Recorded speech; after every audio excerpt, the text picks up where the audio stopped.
पूर्णमदः पूर्णमिदं पूर्णात् पूर्णमुदच्यते पूर्णस्य पूर्णमादाय पूर्णमेवावशिष्यते।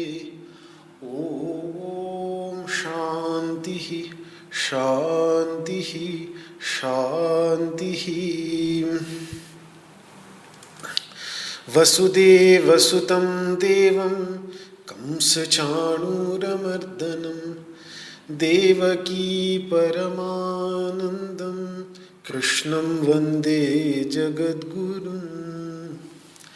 सर्वोपनिषदो गावो दोग्धा गोपालनन्दनः पार्थो वत्सः सुधीर्भोक्ता दुग्धं गीतामृतं महत्।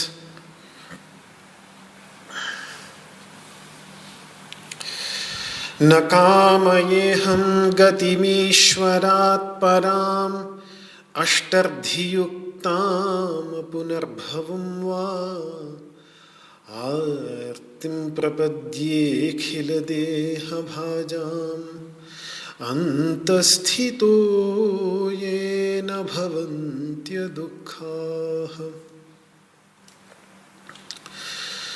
विश्वं दर्पणदृश्यमाननगरी तुल्यं निजान्तर्गतम्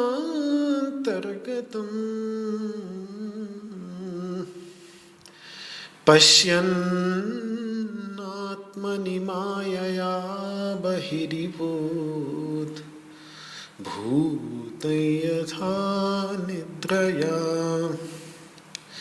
यस्साक्षात् कुरुते प्रबोधसमये स्वात्मानमेवाद्वयम्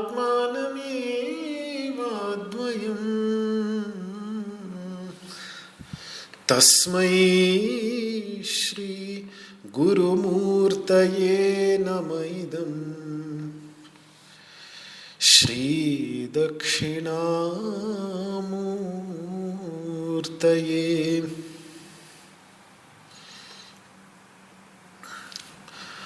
ओम शांतिः शांतिः शांतिः।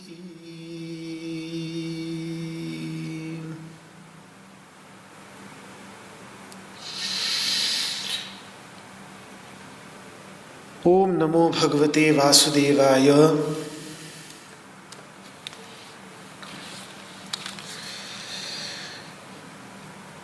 श्रीमद् भगवद गीता के सांख्य योग नामक दूसरे अध्याय के 53वें श्लोक तक विचार पूर्ण हो चुका है, जहां भगवान ने समाधि में प्राप्त होने वाली बुद्धि की निश्चलता का प्रतिपादन करते हुए सविकल्प समाधि का प्रतिपादन किया और फिर निर्विकल्प समाधि की गहराइयों में अपने व्याख्यान को ले जाते हुए योग की प्राप्ति तक तुझे अर्जुन हो जाएगी, इस प्रकार से भगवान तदा योगम अवाप्स्यसि, निर्विकल्प समाधि रूप जो योग की चरम अवस्था है, अंतिम अवस्था है, उसका भी संकेत भगवान ने 53वें श्लोक के अंतर्गत कर दिया। अब इस श्लोक को सुनते के साथ अर्जुन के मन में ऐसे व्यक्ति को लेकर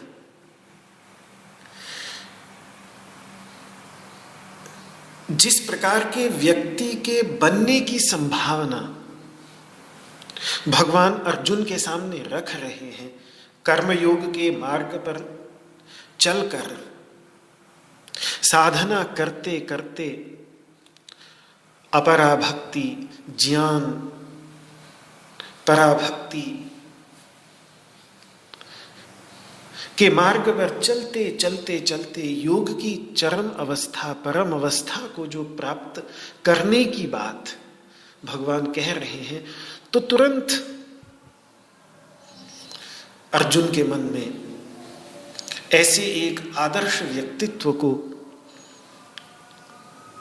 रखकर उसके मन में उस व्यक्ति को लेकर कुछ प्रश्न उठते हैं कि ऐसे व्यक्ति की क्या परिभाषा, जो समाधि में स्थित होता है उसकी क्या परिभाषा है, वो बोलता कैसे है, बैठता कैसे है, चलता कैसे है। इस प्रकार से प्रश्न अर्जुन रखेंगे। कुछ असर पड़ा। वो अर्जुन जो चुप हो गया था, जो नयोत्स्य ऐसा कहकर तूष्णीम बभूवः चुप हो गया था,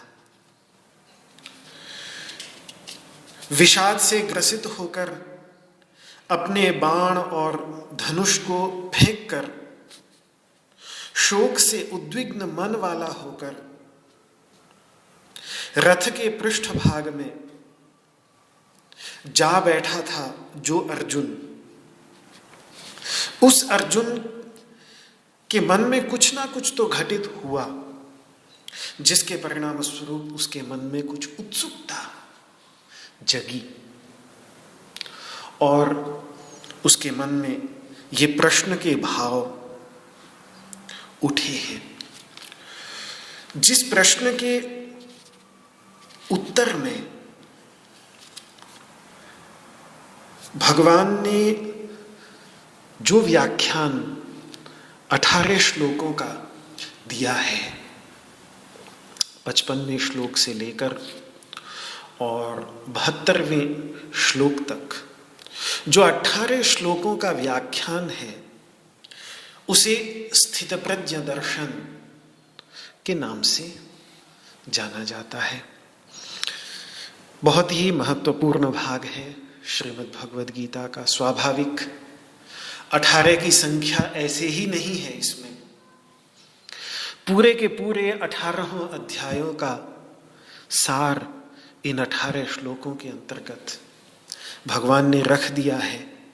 और वैसे तो गीता जी का एक एक श्लोक अपने आप में बहुत महत्वपूर्ण है, लेकिन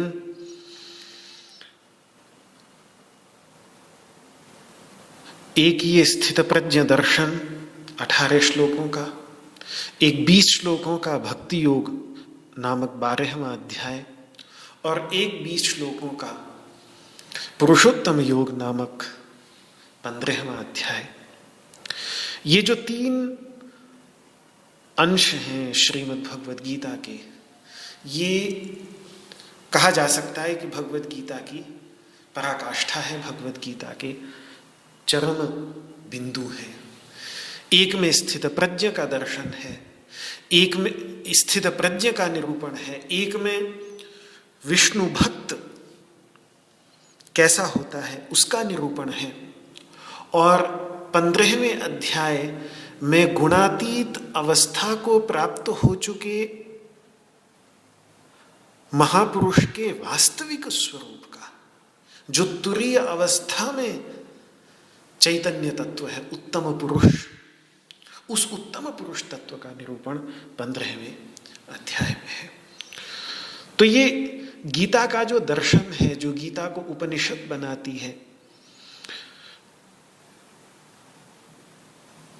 उसके ये सबसे महत्वपूर्ण प्रसंग हैं, जो मुझे लगता है कि अगर कोई पूरी गीता को ना भी कंठस्थ कर सके, ना भी याद कर सके, तो भी स्थितप्रज्ञ दर्शन, भक्ति योग, पुरुषोत्तम योग, कैलाश आश्रम जैसे आश्रमों में तो पुरुषोत्तम योग जैसे अध्याय तो ऐसे ही भोजन करते करते ही कंठस्थ हो जाते हैं। वहाँ चला जाए व्यक्ति रोज भोजन करने के लिए तो इसी में ही वो याद हो जाता है, क्योंकि रोज भोजन से पहले उसका पाठ अवश्य किया जाता है। तो स्थितप्रज्ञ कह लीजिए, विष्णु भक्त कह लीजिए, गुणातीत कह लीजिए, उत्तम पुरुष कह लीजिए, तत्व एक ही है।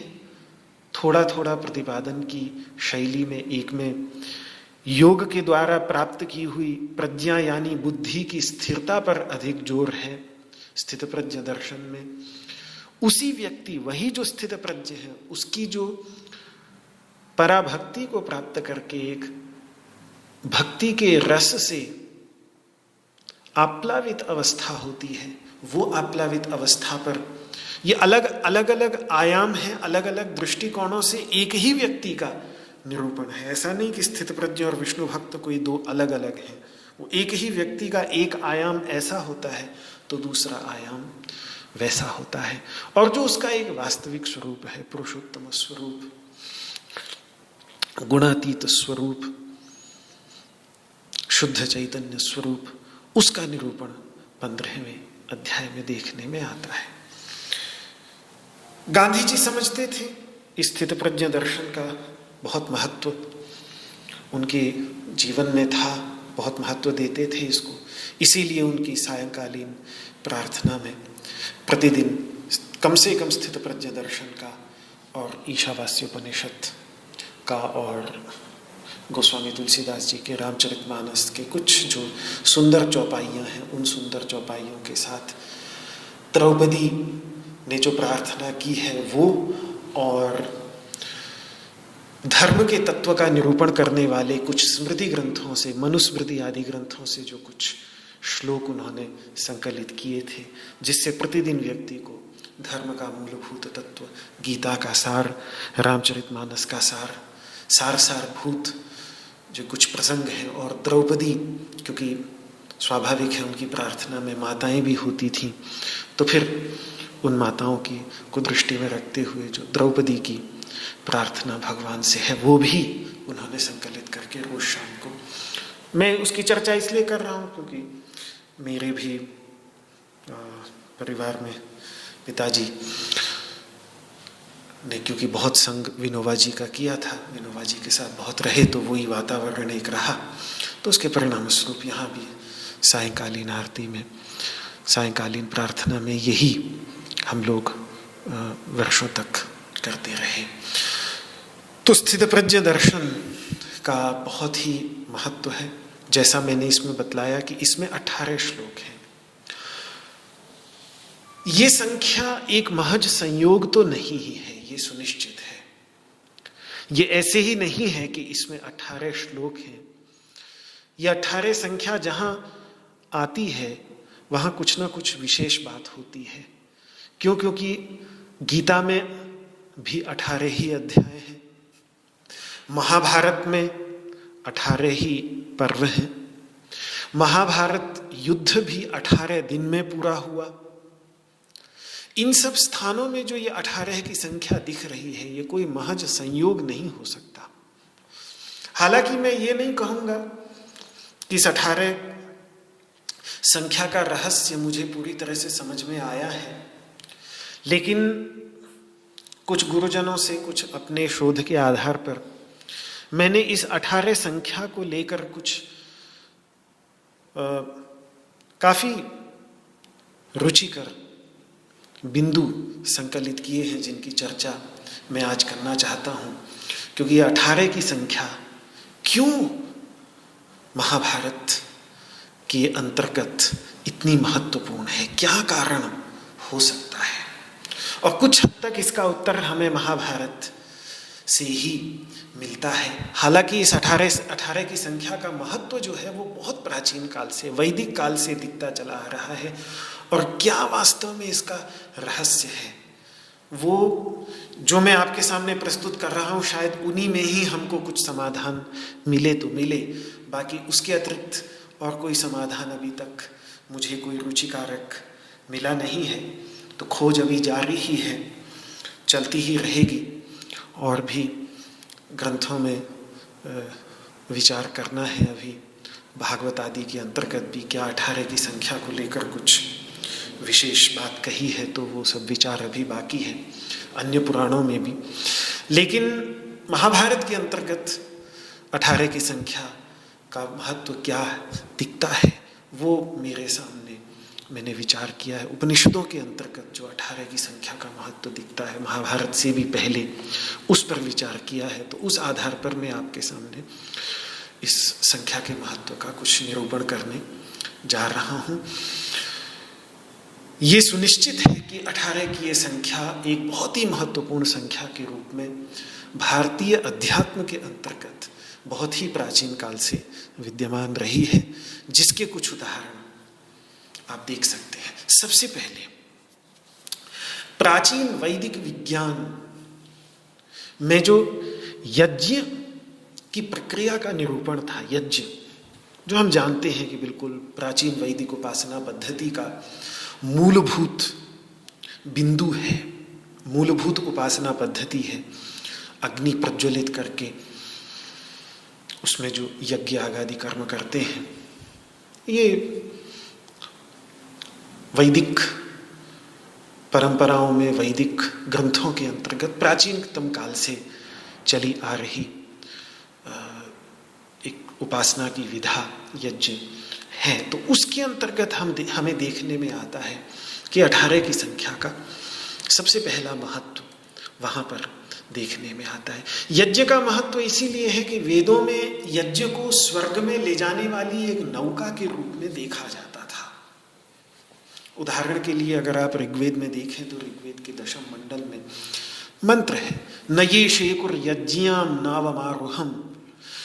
वे दुर्भाग्यशाली जो यज्ञ की नाव पर, यज्ञाम नावम आरोहम न शेकुहु, जो यज्ञ की नौका पर आरूढ़ होने में, चढ़ पाने पर समर्थ नहीं हुए। ईर्मैवते न्यविशंत के पयः, वे पाप कर्मों में धंसे रहकर, कुत्सित कर्म जो दूषित कर्म है, बदबू, पूय शब्द, के पयः में पूय शब्द है, बदबूदार काम, जिन कामों में से बदबू आती है, ऐसे कामों में लगे रहकर वे न्यविशंता, वे अधोगति को प्राप्त होते हैं। उनका फिर ऊर्ध्वोत्थान नहीं होता। यज्ञ की एक ऐसी नौका है जो व्यक्ति को इस संसार के समुद्र में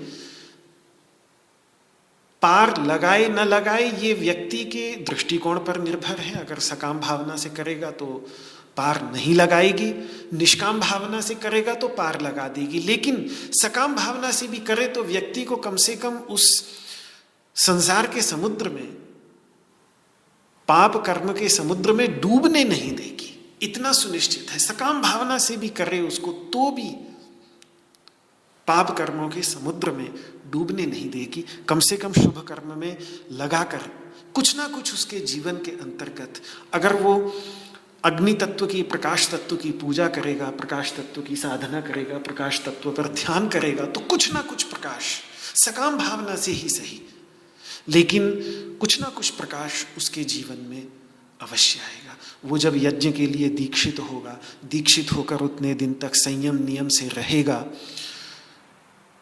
संयम नियम पूर्वक जीवन व्यतीत करेगा, तो कुछ ना कुछ उसके जीवन के अंतर्गत एक सकारात्मक परिवर्तन अवश्य आएगा। अन्यथा तो व्यक्ति कुछ तो अपने पाप कर्मों के परिणाम स्वरूप, ये वेद का मंत्र कह रहा है, और दूसरा जो ऋण है हमारे ऊपर, हम माने न माने लेकिन हमारे ऊपर कम से कम 3 प्रकार के ऋण हैं। एक के प्राचीन काल से वैदिक विचारधारा चली आ रही है, यहाँ भी इस मंत्र में भी ईर्मा शब्द का प्रयोग किया है। ईर्मा का अर्थ होता है ऋण। ऋण के बोझ में व्यक्ति नीचे चलता चला जाता है अगर उस ऋण को चुकाता नहीं। तो एक ये 3 प्रकार के ऋणों की बात बहुत प्राचीन काल से हम भारतीय संस्कृति के अंतर्गत देखते आए हैं कि एक जो ये दैवी शक्तियां हैं इस ब्रह्मांड के अंतर्गत, जैसे पृथ्वी आदि पंचमहाभूतों को मिलाकर जो 8 वसुओं की चर्चा बृहदारण्यकोपनिषद में की है, इंद्रियां 10 इंद्रियां और 11वां मन रूपी 11 रुद्र, इसी प्रकार से संवत्सर के 12 मासों के रूप में विद्यमान 12 आदित्य, ये जो दैवी शक्तियां हैं जो इस संसार के अंतर्गत अपने अपने कार्य में निरंतर संलग्न होकर हमारे जीवन को संभव बना पा रही हैं, ये लगातार गतिशील हैं शक्तियां, तब हमारा जीवन संभव हो पाता है। तो इनका एक ऋण हमारे ऊपर बनता है। उस ऋण को चुकता करने के लिए देव यज्ञ की अवधारणा वेद हमें देते हैं। इसी प्रकार से ऋषियों का जो ऋण है, जो इन ऋषियों ने इतना तपोमय जीवन व्यतीत करके ज्ञान प्राप्त करके वो ज्ञान दे गए हैं, कितना परिश्रम उन्होंने किया है इस ज्ञान को बनाए रखने के लिए, तो उसके प्रति भी एक हमारा ऋण ये बन जाता है कि हम कम से कम उसका अध्ययन तो करें और अपने जीवन के अंतर्गत पालन करने का कुछ प्रयास तो करें। तो उन ऋषियों का जो ऋण है वो उतरता है ब्रह्म यज्ञ से। ब्रह्म यज्ञ मतलब स्वाध्याय, तो ये भी एक यज्ञ की ही विधा है। और अंत में जो हमारे पितर हैं, जो हमारे पूर्वज हैं, उन पूर्वजों का भी एक ऋण बनता है हमारे ऊपर, क्योंकि उनका अंश हमारे शरीर में विद्यमान है। तो प्रजनन यज्ञ करके, प्रजनन यज्ञ का अर्थ केवल पुत्र पुत्रियों का उत्पादन मतलब संतति का उत्पादन ही नहीं है, अपितु संतति को उत्पन्न करके उन्हें धर्म और ज्ञान के मार्ग पर चलाने का प्रयास।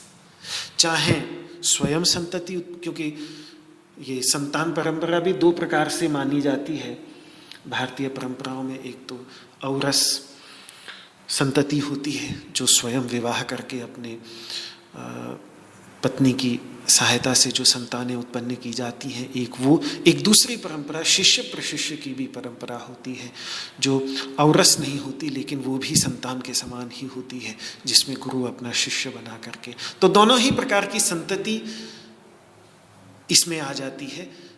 या तो व्यक्ति स्वयं ही विवाह करके करे, अन्यथा शिष्य प्रशिष्य करके वो धर्म और ज्ञान के मार्ग पर दोनों ही स्थितियों में अपनी संतान हो, दोनों किसी भी प्रकार की संतान हो, तो उनको धर्म और ज्ञान के मार्ग पर चलाकर जो यज्ञ करता है वो भी तीसरे प्रकार का यज्ञ है। तो ये यज्ञ ही हैं 3 प्रकार के जो व्यक्ति को इन ऋणों से मुक्त करते हैं, अन्यथा इन ऋणों के बोझ में दबकर। और इनके प्रति एक बात बड़ी सुंदर, मुझे हालांकि ये वाक्य कहीं मिला नहीं है लेकिन कैलाश आश्रम में बहुत बचपन में बहुत सुनता था, बड़े बड़े विद्वान लोग भी आकर इस वाक्य को बोलते थे कि कृताय प्रति कर्तव्यमेष धर्मः सनातनः। सनातन धर्म की एक परिभाषा कहीं प्राचीन शास्त्रों में जो एक दी गई है कि कृतघ्नता नहीं बल्कि कृतज्ञता। किसी ने भी हमारे लिए कुछ भी किया है तो उसके प्रति एक कृतज्ञता का भाव रखना। तो ये दैवी शक्तियाँ, ऊर्जाएं जो इस संसार में कार्य कर रही हैं, उनके प्रति कृतज्ञता का भाव रखते हुए देव यज्ञ से उस ऋण का अपाकरण, ऋण को चुकाना, ऋषियों के प्रति कृतज्ञता का भाव रखते हुए उनके उपदेशों का अध्ययन और जीवन में पालन करने का प्रयास करके उस ऋण को चुकाने का प्रयास, और फिर जो हमारे पूर्वज हैं उनके ऋण को चुकाने का प्रयास, आगे ये ज्ञान की परंपरा पुत्र पुत्रियों के रूप में या शिष्य प्रशिष्यों के रूप में चलता रहे। तो उन्होंने आज तक किया, आज हमारे पास वो दायित्व है कि हम इसको आगे की पीढ़ी को दें। ये जो ऋण 3 बनते हैं, इन 3 ऋणों को उतारने का तरीका ये 3 प्रकार के यज्ञ ही हैं। अन्यथा अगर व्यक्ति इन ऋणों को कम से कम उतारने का प्रयास अपने जीवन में नहीं करता तो फिर वो एक कृतज्ञता न हो करके कृतघ्नता हो जाती है। सनातन धर्म की एक परिभाषा ये देते हैं कि कृतज्ञता, जिसने हमारे लिए कुछ भी किया है उसके प्रति एक धन्यवाद, जिसको आज के समय में धन्यवाद कह देते हैं, थैंकफुलनेस, ग्रेटिट्यूड करके बोलते हैं। पाश्चात्य मनोविज्ञान के अंतर्गत भी इस भावना के ऊपर बड़ा काम किया है, और कितनी ये सकारात्मक भावना है व्यक्ति के जीवन के अंतर्गत, कितना सकारात्मक परिवर्तन जो व्यक्ति अपने जीवन में कृतज्ञता के भाव रखता हो, ग्रेटिट्यूड और थैंकफुलनेस की भावना रखता हो, तो उसके जीवन में कितने सकारात्मक परिवर्तन आते हैं।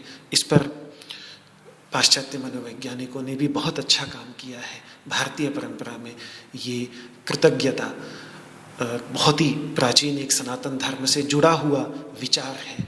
तो उसके लिए ऋण के अपाकरण, ऋण को चुकाना, जो ये 3 प्रकार के ऋण हैं, इन ऋणों को चुकाकर, अन्यथा फिर इन ऋणों के बोझ में दबकर कृतघ्न होकर व्यक्ति फिर ऐसे कर्मों में, जिन कर्मों से अपने को बचाना चाहिए, उन कर्मों में पढ़कर वो अधोगति को प्राप्त होता है, उसका विकास, उसका ऊर्ध्व उत्थान नहीं हो पाता।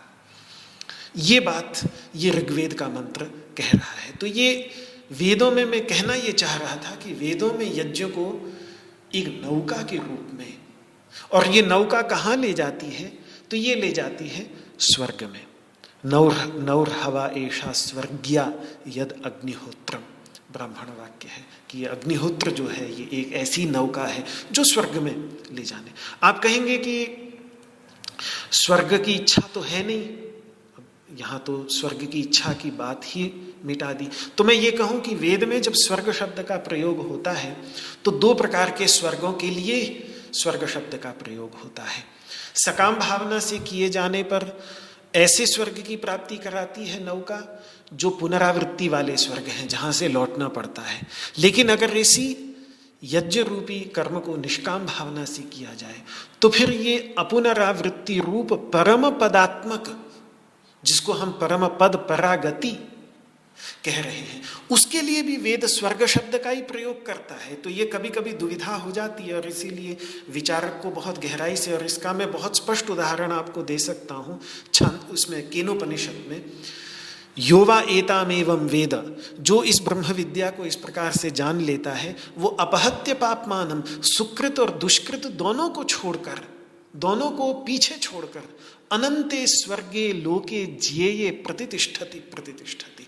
वहाँ केनोपनिषद में बहुत स्पष्ट स्वर्ग शब्द के साथ 2 विशेषण जरूर लगा दिए हैं, अनंत स्वर्ग और ज्येय स्वर्ग। ज्येय मतलब महत्तर स्वर्ग, जिस स्वर्ग को हम स्वर्ग समझे बैठे हैं वो नहीं, उससे जो श्रेष्ठ स्वर्ग है, जो अनंत स्वर्ग है। तो वहाँ ब्रह्म विद्या, ब्राह्मी उपनिषद से प्राप्त होने वाला जो परब्रह्म भाव है, यही इसी जीवन के अंतर्गत अनुभव में आने वाला जो जीवन मुक्ति का भाव है, उसके लिए भी स्वर्ग शब्द का प्रयोग उपनिषद तक भी करती है। तो मुख्य स्वर्ग, प्रधान स्वर्ग जो है वो अपना वास्तविक स्वरूप है। दोनों की ही प्राप्ति, यज्ञ की ये नौका, भावना, बस किस भावना से व्यक्ति इस नौका को चला रहा है। अगर बदले में कुछ सांसारिक वस्तुओं को चाहता है या कुछ सुख भोग के साधन चाहता है तो फिर वो निकृष्ट कोटि के स्वर्ग तक ही ले जाएगी। लेकिन अगर निष्काम भावना से करे, निष्काम भावना से आरूढ़ हो उस नौका के ऊपर, तो यही नौका व्यक्ति को उस परम पद तक, भगवत भाव की प्राप्ति तक पर ब्रह्म साक्षात्कार की अवस्था तक नौका ये ले जाने में यज्ञ की नौका सक्षम है। तो ये एक यज्ञ का बहुत ही भारी महत्व है। जब अगर इस यज्ञ को कमजोर नौका कहती है उपनिषद, तो वो तब कहती है जब इसको यदि सकाम भावना से किया जाए कि प्लवाह्येते अदृढ़ा यज्ञ रूपा अष्टादशोक्तम वरम येषु कर्म। वहां 18 की बात कही है कि ये यज्ञ रूप जो 18 के द्वारा संपादित किया जाने वाला जो यज्ञ है, ये यदि सकाम भावना से कर्म किया जाता है तो फिर ये नौका मजबूत नहीं, ये नौका मजबूत नहीं कि ये पार करा सके इस संसार के समुद्र से। तैराए तो रहेगी, डूबने नहीं देगी समुद्र के अंतर्गत, लेकिन पार नहीं करा सकती, दूसरे पार तक नहीं पहुंचा पाएगी, इतनी ही बात है। लेकिन निष्काम भावना से अगर करें तो फिर गीता में चित्तशोधक उपायों में सबसे पहला स्थान 18वें अध्याय में आपने देखा था, यज्ञो दानम तपश्चैव पावनानि मनीषिणाम। यज्ञ को भगवान ने पहला स्थान दिया और साथ में ये भी सलाह दी कि कभी भी इनको न छोड़े। यज्ञ दान तपः कर्म न्यत्याज्यम कार्यमेव तत्। वास्तव में ओम तत्सत में जो सत शब्द है, जिसका हम सज्जन शब्द में प्रयोग करते हैं, सद्गुरु शब्द में प्रयोग करते हैं। सज्जन मतलब कैसा? सज्जन वो जिसकी सत यानी यज्ञ दान और तप में स्थिति हो, उसको सज्जन कहते हैं। सद्गुरु उसको कहते हैं, ऐसा गुरु जो स्वयं यज्ञ तप और दान इन तीनों में स्थित हो। यही तो भगवान ने सत की व्याख्या की थी, यज्ञ तपसि दाने च स्थिति ही सदीति चोच्यते। सत क्या है? सत यही तो है, यज्ञ तप और दान, इसमें स्थिति सत।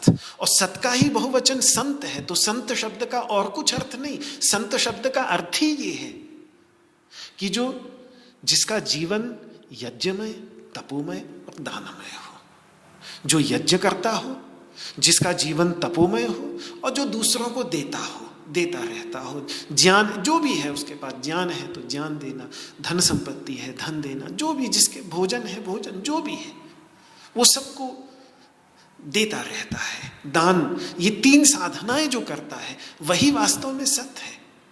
उसी सत को हम गुरु के साथ जोड़ देते हैं तो सदगुरु बन जाता है, जन के साथ जोड़ देते हैं तो सज्जन बन जाता है, दुर्जन का उल्टा। जिसके जीवन में ये ना हो वो दुर्जन, जिसके जीवन में ये 3 हो वो सज्जन, जिस गुरु के जीवन में ये तीनों हो वो सदगुरु, जिसके जीवन में ये तीनों हो उसको संत। संत शब्द का यही अर्थ है, क्योंकि सत का ही बहुवचन है। सत सन संतौ संतः। अपने संस्कृत भाषा के अंतर्गत हिंदी भाषा में भी जब किसी को बहुत सम्मान देना होता है तो हम बहुवचन का प्रयोग करते हैं उसके लिए, तो इसीलिए संत शब्द बहुवचन में बोला जाता है वो सत शब्द का ही बहुवचन। तो सज्जन कह लीजिए, सद्गुरु कह लीजिए, संत कह लीजिए, इन सभी शब्दों में जो सत शब्द पड़ा हुआ है उस सत शब्द का अर्थ ही है यज्ञ दान और तप में स्थिति। इतना यज्ञ का महत्व है, गीता में बहुत महत्व दिया है। ये पूरी की पूरी गीता, क्योंकि यज्ञ को लेकर जो भगवान श्री कृष्ण की अवधारणा है वो इतनी ऊंची है। कितने प्रकार के यज्ञों का वर्णन, योग यज्ञ का, ज्ञान यज्ञ का, स्वाध्याय यज्ञ का, कितने प्रकार के यज्ञों का वर्णन भगवान ने किया। और ये तक भी वो कह देते हैं कि यज्ञ के लिए जो कर्म किए जाते हैं उसके अतिरिक्त सभी प्रकार के कर्मों को बंधन का कारण भगवान ने, यज्ञार्थात् कर्मणोऽन्यत्र लोकोऽयं कर्म बंधनः। तो निष्काम कर्म करते समय भी यज्ञ के लिए तू कर्म कर, तदर्थम कर्म कौन्तेय मुक्त संगः, बस आसक्ति से रहित होकर वही यज्ञ, वही। और यज्ञ से बचे भोजन के अतिरिक्त भोजन को उन्होंने पाप कहा है। यज्ञ शिष्टाशिनः संतो मुच्यन्ते सर्वकिल विषयैः। यहाँ तक कि सनातन तत्व की प्राप्ति का साधन यज्ञ शिष्ट भोजन को अमृत बतलाया है और सनातन तत्व की प्राप्ति का साधन बतलाया है। यज्ञ शिष्टामृत भुजो यान्ति ब्रह्म सनातनम। और सर्वव्यापक उस पर ब्रह्म तत्व की प्रतिष्ठा भगवान यज्ञ में बतलाते हैं। तस्मात् सर्वगतम ब्रह्म नित्यम यज्ञे प्रतिष्ठितम। यज्ञ के लिए जो व्यक्ति आचरण करता है कर्म, वो उसके सारे के सारे कर्म के बंधन विलीन हो जाते हैं। यज्ञायाचरतः कर्म समग्रम प्रविलीयते, गीता में भरा पड़ा है। मैं ये कहना चाह रहा हूँ कि गीता में यज्ञ का विचार और बहुत ही उदात्त है। केवल वही यज्ञ भूमि में आग जलाकर यज्ञ नहीं, वहां से शुरुआत है, वो पहली पौड़ी है, पहली कक्षा है। लेकिन द्रव्य यज्ञास तपो यज्ञ, वहां से फिर तपो यज्ञ में जाता है व्यक्ति। द्रव्य यज्ञास तपो यज्ञ, योग यज्ञ, तपो यज्ञ से फिर योग यज्ञ में जाता है। योग यज्ञ में भी प्राणायाम यज्ञ का भगवान प्रत्याहार यज्ञ का अलग अलग निरूपण करते हैं। फिर योग यज्ञ से स्वाध्याय यज्ञ में जाता है और अंत में स्वाध्याय यज्ञ से ज्ञान यज्ञ में जाता है। तो शुरुआत उस यज्ञ से करके यहाँ गीता का अध्ययन रूपी, गीता का विचार चिंतन जो हम यहाँ पर कर रहे हैं सर्वश्रेष्ठ। बीच में जप यज्ञ भी है, सभी यज्ञों में श्रेष्ठ यज्ञानाम जप यज्ञ, उसमें भगवान ने उसको अपनी विभूति बतलाया है। तो ये सब अनेकों प्रकार के यज्ञ हैं। तो जो उनमें से सर्वप्रथम यज्ञ है, उस यज्ञ की बहुत सारी विधाएं हैं, लेकिन उसमें जो प्राचीनतम यज्ञ हमें वेदों के अंतर्गत उपलब्ध होता है, उस यज्ञ की यूं कह लीजिए कि इस नौका को खेने वाले नाविक 18 होते हैं। ये 18 कैसे होते हैं कि 16 ऋत्विक होते हैं और एक यजमान और यजमानी मिलाकर के, सारे मिलाकर के ये 18 होते हैं। 16 ऋत्विक कैसे होते हैं कि एक होता है ऋग्वेदीय ऋत्विक, ऋग्वेद का ऋत्विक, उसको प्राचीन वैदिक भाषा में होता कहते थे। आजकल ये शब्द भी नहीं चलते, होता उसको कहते थे। और उसके सहायक होते थे 3 ऋत्विक, मैत्रावरुण, अच्छावाक और ग्रावस्तुत। ये 4 ऋग्वेद के ऋत्विक होते थे। उसके बाद यजुर्वेद का एक मुख्य ऋत्विक होता था जिसको कहा जाता था अध्वर्यु, और उसके सहायक फिर 3 ऋत्विक और होते थे, प्रतिप्रस्थाता, नेष्टा और उन्नेता। स्वामी रामानंद जी महाराज ने बहुत सुंदर ढंग से, जो अपने ये ओंकारेश्वर वाले महाराज जी हैं, अब तो ब्रह्मलीन हो गए, पर बहुत दिव्य विभूति, उन्होंने बहुत ढंग से एक बार समझाया था। तब से मेरा लिखा हुआ था, तो ये लिखा हुआ ही उन्हीं के प्रवचन में से लिखा हुआ मैं आपको बतला रहा हूँ। तो वो यजुर्वेद के प्रधान ऋत्विक को अध्वर्यु और उसके सहायक 3 होते थे, प्रतिप्रस्थाता, नेष्टा और उन्नेता। फिर इसी प्रकार से सामवेद का ऋत्विक होता था, उसको बोलते थे उद्गाता, उद्गाता, और उसके भी 3 सहायक होते थे, प्रस्तोता, प्रतिहर्ता और सुब्रह्मण्य। तो अब देखिए, 4 तिया 12, ऋग्वेद के 4 होता, यजुर्वेद के 4 होता और सामवेद के 4 होता, 12 हो गए। फिर एक होता था सबसे प्रधान, वो चारों वेदों का ज्ञाता होता था, उसको बोलते थे ब्रह्मा। वो यज्ञ का ब्रह्मा होता था, वो होता था चतुर्वेदविद। सामान्यतः मौन रह करके, ध्यानस्थ रह करके, जहाँ जहाँ वो अन्य सभी ऋत्विकों के कार्यों को बड़े ध्यान से देखता था, और जहाँ कहीं कुछ कमी उसको दिखती थी कि भाई कमी है, इसने कुछ गलत उच्चारण कर दिया, या इसने ये कमी कर दिया, इसने वो कमी कर दी, तो वो ध्यानस्थ होकर के उस कमी को पूरा कर देता था। ध्यान में, ध्यान के अंतर्गत वो उस कमी को पूरा कर देता था। उसके सहायक भी 3 और होते थे चतुर्वेद वेदता, उनको ब्राह्मणाच्छंसी, अग्निध्र और पोता ये कहा जाता था। तो ये कुल मिलाकर के 16 ऋत्विक प्राचीन काल में, जो प्राचीनतम यज्ञ की विधा भी, उस पर भी मैं आऊँगा, उस यज्ञ की विधा पर भी मैं आऊँगा। तो उसमें ये 16 ऋत्विक और फिर यजमान और यजमानी दोनों पति पत्नी मिला करके 18 मिल करके इस यज्ञ की, द्रव्य यज्ञ की नौका को चलाते थे। तो ये एक अद्भुत बात है कि 18 की संख्या यही हमको कितनी महत्वपूर्ण की, मतलब ये 16 ऋत्विक और यजमान यजमानी, इन 18 के बिना यज्ञ ही पूरा नहीं हो पाता था, इतनी इन 18 ऋत्विकों इनकी आवश्यकता पड़ती थी। ये भी आप ध्यान रखिएगा कि रामायण महाभारत तथा पुराणों आदि कथाओं का प्रचार प्रसार मूल रूप से इन्हीं यज्ञों के ही आसपास होता था। तो उदाहरण के लिए जैसे महाभारत की कथा पहली बार सत्र के अंतर्गत महर्षि शौनक जी नैमिषारण्य तीर्थ में बैठे हैं, यज्ञ करवा रहे हैं, तब लोमहर्षण जी के पुत्र उग्रश्रवा जी आए हैं और उन्होंने पूरी की पूरी महाभारत की कथा सुनाई है। तो एक ऐसे ही यज्ञ के चारों ओर जो खाली समय बीच में बचता था, उसमें फिर इस प्रकार की कथाएं सुनाते हुए देखते हैं। तो फिर पूरी की पूरी गीता भी उसमें आ गई, पूरी की पूरी महाभारत की कथा। किस वातावरण में इन रामायण महाभारत और पुराणों की कथाओं का प्रचार प्रसार प्राचीन काल में होता था, वो वातावरण का निर्माण ये यज्ञ करते थे। भागवत जी में भी ऐसा ही है। भागवत जी के भी प्रारंभ में देखें तो नैमिषे निमिष क्षेत्रे ऋषय शौनकादयः सत्रम स्वर्गाय लोकाय, वहां भी वो सत्र के लिए ही बैठे हैं। तभी सूत जी आते हैं और फिर वो भागवत कथा प्रारंभ होती है। तो भागवत की कथा भी ऐसे ही वातावरण से, तो ये सब रामायण महाभारत पुराणों आदि की कथाओं का प्रचार प्रसार ऐसे ही यज्ञों के समय में, बीच में जब खाली समय होता था, नहीं और कोई क्रियाकर्म रहता था सुबह शाम के समय में, विशेष करके शाम के समय में, तो इस प्रकार के लोग कथानक एक दूसरे को बता करके ज्ञान का ब्रह्म यज्ञ के लिए मानो तैयार करते थे, गहराई में जाने के लिए, ब्रह्म यज्ञ के लिए, इस प्रकार से। तो ये मैंने आपको दिखाया कि किस प्रकार से बिना 18 के ये यज्ञ ही नहीं हो पाता था। अब उस यज्ञ के अंतर्गत जो यज्ञ कुंड बनाया जाता था, ये मैं वैदिक संस्कृति के प्राचीनतम यज्ञ की बात कर रहा हूं, जिसे अग्निचयन के नाम से जाना जाता था। अधिक देखने के इच्छुक हो तो गूगल कर लेंगे तो बहुत कुछ अग्निचयन के बारे में मिल जाएगा। अतिरात्र भी कहते थे उसको।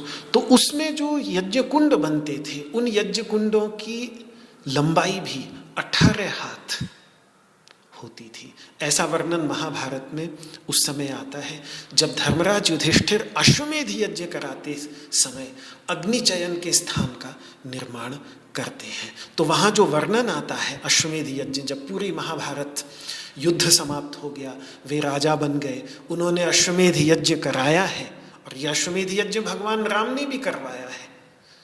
राम राज्य प्राप्त हो जाने, जब राज्य प्राप्त हुआ उन्हें और वापस आ गए लंका विजय के बाद, तो उसके बाद उन्होंने अश्वमेध यज्ञ करवाया है। तो उसी अश्वमेध जैसे भगवान राम ने किया और भी प्राचीन राजा महाराजा कराते थे, धर्मराज युधिष्ठिर ने किया, तो वहाँ जो अग्निचयन के लिए स्थान का निर्माण किया है, तो वहाँ महाभारत यही वर्णन बतलाती है कि उस यज्ञ मंडप में अग्निचयन के लिए 4 स्थान बने थे।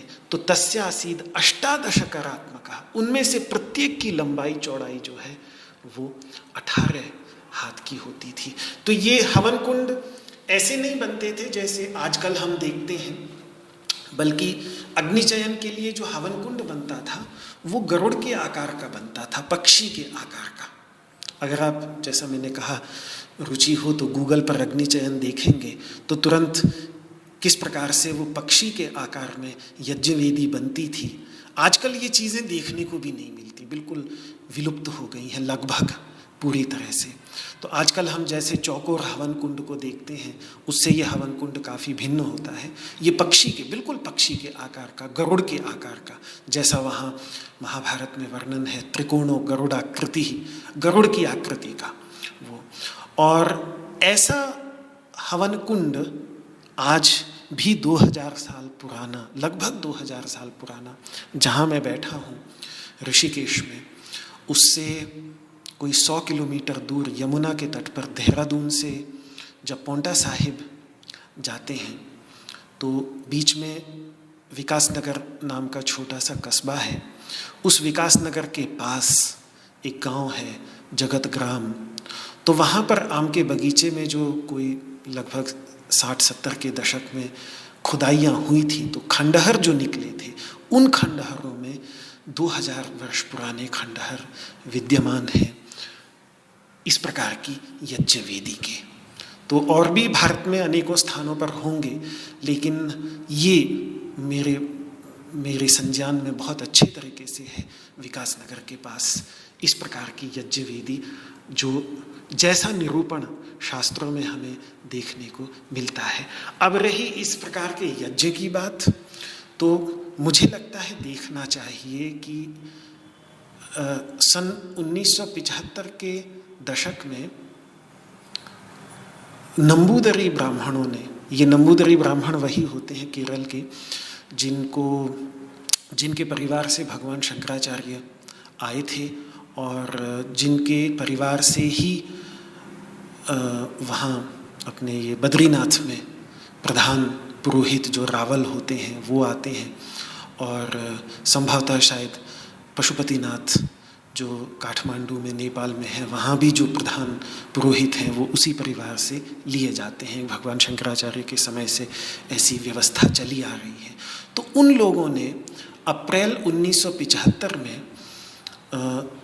ये अग्निचयन का पूरा शास्त्रीय तरीके से, जो 3000 वर्ष पूर्व पाश्चात्य इतिहास वेदता कम से कम इस उपासना पद्धति को, यज्ञ की इस पद्धति को कम से कम 3000 साल पुराना मानते हैं। ये तो केवल एक अंतिम तिथि है कि इससे नया तो हो ही नहीं सकता, इससे पुराना कितना है ये सुनिश्चित नहीं, बहुत ही प्राचीन है, लेकिन 3000 साल पुराने तो साक्ष्य उपलब्ध हैं, क्योंकि स्वाभाविक है पाश्चात्य इतिहास वेदता तो साक्ष्य को ही मानेंगे। तो साक्ष्य, इतने पुराने साक्ष्य उपलब्ध होते हैं, तो कम से कम 3000 साल पुराना।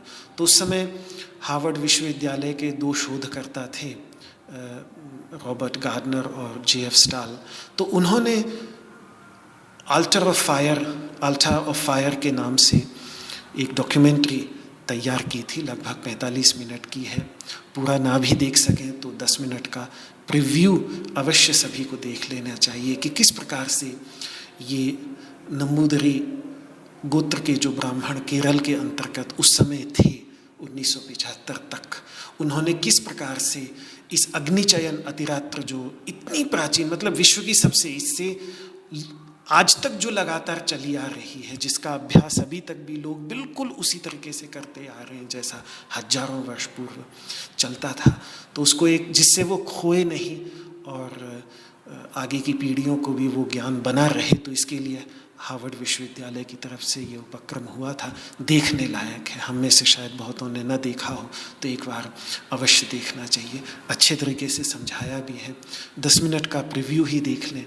लेकिन वहाँ और तब पता चलेगा कि अगर आपने कभी पंचकोशों पर विचार किया हो, तो पंचकोशों पर शरीर को जब अन्नमय कोश, प्राणमय कोश, मनोमय कोश, इन सब कोशों का निरूपण करते समय जो पक्षी के आकार में पंचकोशों का निरूपण उपनिषदों के अंतर्गत है, वो उस पक्षी के आकार के हवन कुंड के साथ उसका गहरा संबंध है, क्योंकि स्वाभाविक है उस आकार के हवन कुंड पर जो अग्नि प्रज्वलित होगी, उस अग्नि का भी आकार वही पक्षी का होगा। तो इस शरीर को भी उस प्रकार का हवन कुंड मान करके, और इसके अंतर्गत जो वैश्वानराग्नि है, उस वैश्वानराग्नि को भी उसी आकार में देखते हुए एक ध्यान की पद्धति विकसित की गई थी उपनिषदों के आचार्यों के द्वारा।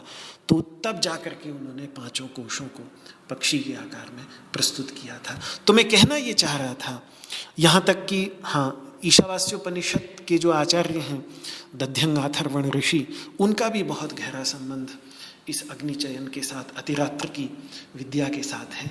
तो मैं कहूँ कि कुल मिलाकर उपनिषदों का अध्यात्म और इसके साथ पूर्ण भारतीय संस्कृति का अध्यात्म किस प्रकार से वैदिक यज्ञ विज्ञान में से ही निकला है, तो इसमें कहीं कोई अतिशयोक्ति नहीं। तो वो भी जो यज्ञ कुंड बनाए जाते थे वो भी 18 हाथ का ही बनाया जाता था, उसको भी नाप तोल करके 18 हाथ का बहुत प्राचीन काल से वो बनाते चले आ रहे थे। तो ये सब क्या 18 का तात्पर्य रहा होगा? तो एक तो समझ में आता है कि 18 विद्याएं भारतवर्ष के अंतर्गत प्राचीन काल से रही। 4 वेद हैं, उनके 6 अंग हैं, शिक्षा, कल्प, व्याकरण, निरुक्त, छंद और ज्योतिष। उसके बाद मीमांसा, तो 6 और 4 मिलाकर 10 हो गए। 11वां मीमांसा। मीमांसा अर्थात वेद के मंत्रों पर गहरा चिंतन, जिससे उसका निष्कर्ष निकाल सके। ब्रह्मसूत्र और अद्वैत वेदांत वास्तव में मीमांसा ही है, उत्तर मीमांसा ही है। तो मीमांसा भी एक बहुत महत्वपूर्ण विद्या का स्थान है। 11वां विद्या का स्थान। 12वां विद्या का स्थान न्याय, तर्क। तर्क हो गया, बिना तर्क की कसौटी पर कसेंगे नहीं तो फिर तर्क विरुद्ध बातें तो उलूल जुलूल की बातें होंगी। तो इसलिए 12वां विद्या स्थान तर्क है। 13वां विद्या स्थान धर्मशास्त्र है, मनुस्मृति आदि। ये भी विचित्र बात है कि ये 18 स्मृतियां हैं। ये भी विचित्र बात है। 18 स्मृतिकार पारंपरिक रूप से माने जाते हैं।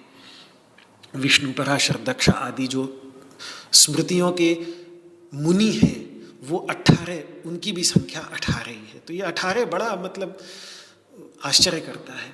तो 4 वेद, 6 अंग, 10 हो गए। 11वां मीमांसा हो गई। 12वां न्याय यानी तर्क हो गया। 13वां धर्मशास्त्र हो गए, ये मनुस्मृति आदि। 14वें में ये सारे के सारे फिर वही 18 पुराण, 18 उपपुराण, वही 18 फिर से आ गया। ये भी बड़ी विचित्र बात। तो 18 ही धर्मशास्त्र, 18 ही पुराण। तब ये कितने हुए? 6 और 4 10, मीमांसा 11, न्याय 12, धर्मशास्त्र 13, पुराण 14, विद्या हेता 14। इसमें फिर 4 और जोड़ दीजिए। आयुर्वेद 15, आयुर्वेद प्रसिद्ध है, चरक संहिता, सुश्रुत संहिता आदि। धनुर्वेद, एक धर्म की रक्षा के लिए शस्त्र विद्या भी बहुत आवश्यक है, तो वो शस्त्र विद्या भी इसके अंतर्गत आ गई। तो वो 16, आयुर्वेद 15, धनुर्वेद 16। गांधर्व वेद, जिसको संगीत कहते हैं, शास्त्रीय संगीत, जिसमें शास्त्रीय संगीत और भरतनाट्यम आदि नृत्य की विधाएं, जो भारतीय उपासना पद्धति का बहुत महत्वपूर्ण अंग, मंदिरों के अंतर्गत भरतनाट्यम के नृत्य प्राचीनतम काल से चले आ रहे हैं। आज भी जब वो अभिनय देखने में आता है भरतनाट्यम का, तो क्या अद्भुत। तो ये सब गांधर्व के अंतर्गत आ गया। 17 और 18वां अर्थशास्त्र। अगर राष्ट्र को आढ्य, सुसंपन्न, धन धान्य से संपन्न रखना है तो अर्थशास्त्र भी बहुत महत्वपूर्ण है। तो अर्थशास्त्रम चतुर्थम तो विद्या ह्यष्टादशैव तो, ये 18 विद्याएं भारतीय ऋषि मुनि प्राचीनतम काल से इन 18 विद्या स्थानों की खोज में लगे रहते थे। कम से कम जब तक धीरे धीरे फिर आक्रमण होने लगे, परिस्थितियां बदलने लगी, लेकिन उससे पहले प्राचीन काल में इन 18 विद्या स्थानों की खोज भारतवर्ष के ऋषि, महर्षि, विचारक, मनीषी लगातार करते रहते थे। तो ये एक सांस्कृतिक तत्व को जब हम देखते हैं तो 18 की संख्या का बहुत महत्व देखने में आता है। अब अगर आध्यात्मिक दृष्टि से देखें तो आध्यात्मिक दृष्टि से भी, अभी आध्यात्मिक दृष्टि में भी 18 की संख्या का महत्व है, और साधना के पथ पर भी 18 की संख्या का महत्व शास्त्रों के अंतर्गत देखने में आता है। अभी जो मैंने बोला वो एक सांस्कृतिक, धार्मिक, सामाजिक जो भारतवर्ष का रहा प्राचीन काल से, वहाँ 18 की संख्या का महत्व जो दिखता है वो है। आध्यात्मिक दृष्टि से देखें तो 7वें अध्याय में भगवान ने 2 प्रकार की प्रकृतियों का निरूपण किया, जिसको 13वें अध्याय में क्षेत्र और क्षेत्रज्ञ बतलाया। तो 1 और 8, 1 हो गई परा प्रकृति, जिसका भगवान जीवभूता, जो इस संपूर्ण जगत को धारण करती है, जो अपने वास्तविक स्वरूप में, तात्विक स्वरूप में, अनुपहित स्वरूप में परब्रह्म परमात्मा तत्व से एकीभूत प्रकृति है। जीवभूताम महाबाहो यएदम धार्यते जगत, इस जगत को धारण करने वाली, जिसको भगवान ने परा प्रकृति कहा है। तो परा प्रकृति की संख्या अगर हम लें 1, और उसके बाद भगवान ने जो 8 भागों में विभाजित अष्टधा अपरा प्रकृति, निचली प्रकृति बतलाई, जिसमें पंच महाभूत आ गए और मन बुद्धि और अहंकार, ये 3 और चित्त के अंग इसमें जुड़ गए, मन बुद्धि और अहंकार। तो ये मिलाकर जो ये शरीर और सारे के सारे पशु मात्र, प्राणी मात्र के शरीर, इन 1 और 8 को मिलाकर ये बनता है प्रत्येक मानव और उसका कार्यकरण संघात। और केवल प्रत्येक मानव नहीं, अपितु प्रत्येक पशु मात्र, जीव मात्र, इस 1 और 8 को मिला के बनता है। अब ये पूरी तरह से कभी नहीं मिलते, क्योंकि ये दोनों की दोनों प्रकृतियां, ऐसा नहीं है कि 1 और 8 को मिला के अब 9 कर दें, नहीं, वो रहेंगी बिल्कुल अलग ही। एक जो है वो शुद्ध चैतन्य तत्व, वो मिश्रीभूत कितना भी महसूस हो, लेकिन साथ में आ जाएगा 8 के, लेकिन कभी 8 के अंतर्गत मिल नहीं सकता। वो रहेगा हमेशा अपने शुद्ध, रहा आएगा हमेशा अपने शुद्ध स्वरूप में, उससे अलग ही, क्योंकि वो चैतन्य है। इसी प्रकार से जो अपरा प्रकृति है, जो निचली प्रकृति है, जो जड़ प्रधान है, वो कभी इसके साथ नहीं मिलेगी। तो अर्धनारीश्वर के रूप में वो एकीभूत भी हो जाए तो भी वामांग में वो प्रकृति अलग होगी, और पुरुष जो दक्षिणांग में होगा वो अलग होगा। ये एक बीज का भी निर्माण यदि करते हैं तो वो बीज उस प्रकार का होता है जैसे 2 दलों वाला एक बीज। तो हम कह तो देते हैं दोनों को मिलाकर 1, लेकिन वास्तव में वो 2 दलों के समान है, जैसे 2 दल का बीज होता है। तो मेरे एक आचार्य जो थे वो इस 18 की संख्या को समझाते हुए इस प्रकार से कहते थे कि ये 18 जो है, 18 की संख्या वास्तव में उसी 2 दल के बीज का ही, मूल बीज का ही प्रतीक है। कि एक दल एक है, एक दल में जो एक दल है, उस एक दल में एक तत्व है, चैतन्य तत्व, जिसको जीव कह देते हैं, और दूसरे दल में 8 तत्व मिश्रित हैं, जिसको भगवान अपरा प्रकृति कह देते हैं।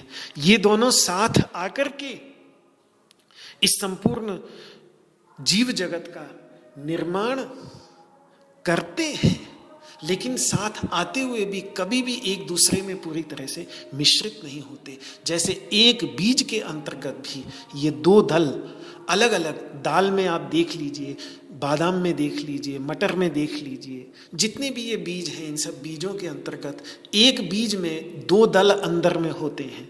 तो इसी प्रकार से ये 1 और 8 उन 2 दलों के मिश्रित बीज के प्रतीक हैं, जिसको भगवान ने एक को परा प्रकृति, एक को अपरा प्रकृति कहा, जिसको वहाँ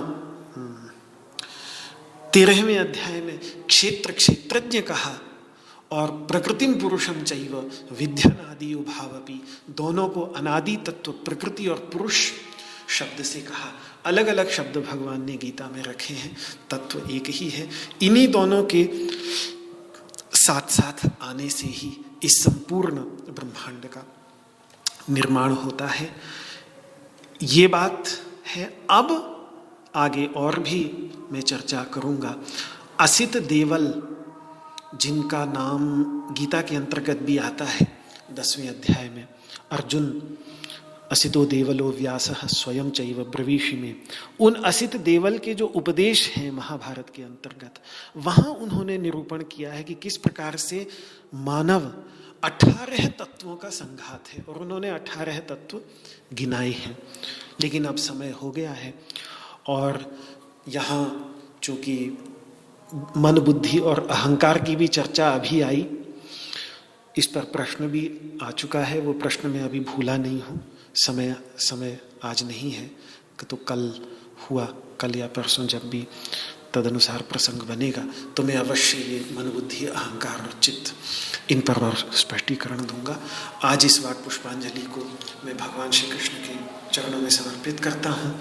अभी 18 की संख्या में और भी थोड़ा सा एक अध्यात्म की दृष्टि से अपने शरीर को हम देखें तो इसमें हमें 18 तत्व मिल जाएंगे और अंत में 18 की संख्या किस प्रकार से हमें साधना के पथ पर भी ये संख्या बहुत सहायता प्रदान करती है अध्यात्म की साधना में, ये भी विचार कल मैं आपके सामने प्रस्तुत करूंगा। सब शास्त्रों से ही निकाला हुआ है, कोई अपना मन की कल्पना नहीं है। जैसा शास्त्रों में आचार्यों ने बताया, दिखाया, देखा, उसको समझने का प्रयास किया, वैसा ही मैं आपके सामने प्रस्तुत कर रहा हूँ।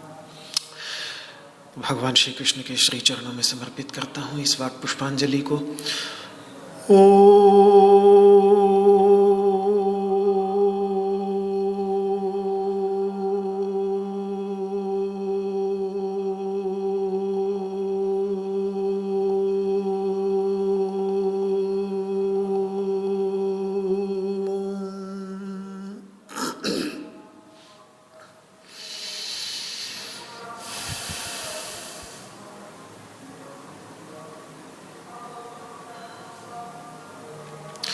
सर्वे भवन्तु सुखिनः, सर्वे सन्तु निरामयाः, सर्वे भद्राणि पश्यन्तु, मा कश्चित् दुःखभाग् भवेत्।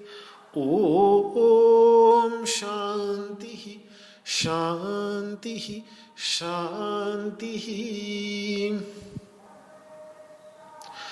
न त्वहं कामये राज्यं न स्वर्गं न पुनर्भवं, कामये दुःखतप्तानां प्राणिनामार्तिनाशनं। श्रीकृष्णार्पणमस्तु। आपको मेरा हाथ जोड़ करके प्रणाम। जय श्री कृष्ण, जय श्री कृष्ण, जय श्री कृष्ण।